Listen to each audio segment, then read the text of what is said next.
তিন শব্দের একটি বার্তার মাধ্যমেই ইরানে ভূপাতিত মার্কিন F-15 যুদ্ধবিমানের নিখোঁজ বিমান সেনাকে উদ্ধার অভিযানে সফল হয়েছিল যুক্তরাষ্ট্র।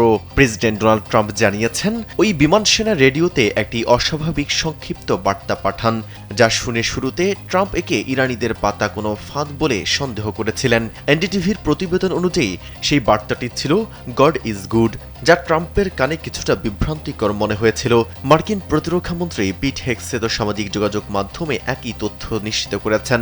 ইরানি ও মার্কিন উভয় বাহিনীর তল্লাশির মুখে ওই বিমান সেনা পাহাড়ের ফাটলে আত্মগোপন করে ৭,০০০ ফুট উঁচু পর্যন্ত উঠে যান এবং ২৪ ঘন্টারও বেশি সময় নিজের অবস্থান যুক্তরাষ্ট্রকেও জানতে দেননি।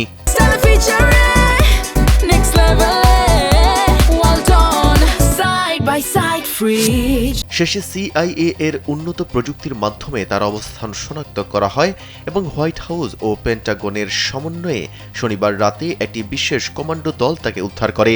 এর আগে ৩রা এপ্রিল দক্ষিণ পশ্চিম ইরানের আকাশে ওই যুদ্ধবিমানটি ভূপাতিত হওয়ার পর পাইলটকে দ্রুত উদ্ধার করা গেলেও ওই কর্মকর্তাকে খুঁজে পেতে টানা ২ দিন সময় লেগেছিল।